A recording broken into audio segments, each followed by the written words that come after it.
గుర్తొచ్చేది వెంకయ్య గుర్తొస్తాడు. మరి ఆయన ఏం చేస్తున్నాడు అని ఒకటి బాగా క్వశ్చన్ వస్తుంది. నాకు అప్పుడు అనిపించింది ఏంటంటే ఆయన పని చేసుకుంటున్నాడు. పొద్దున్నే సుప్రభాతంతో లెగుస్తాడా,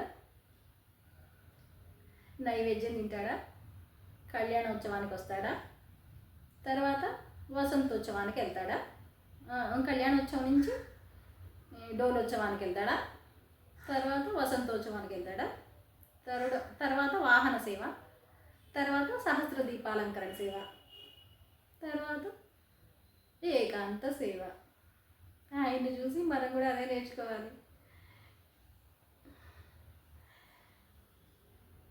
ఆయన చేసే పని ఏంటంటే ఎవరు ఏ దారిలో నడిస్తే ఏది చేస్తే అది ఫలితం మాత్రమే ఆయన ఇస్తాడు.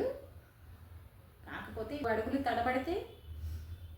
తడబడకూడదు. ఆయన సాక్షాత్తు అమ్మ స్వరూపం కదా లలితాదేవి, ఆవిడకి ఆయనే రక్షణ, లక్ష్మీదేవికి ఆయనే రక్షణ, కోడలైన కూతురైనా ఒకటే కదా సరస్వతీదేవి. ఈ ముగ్గురికి ఆయనే రక్షణ.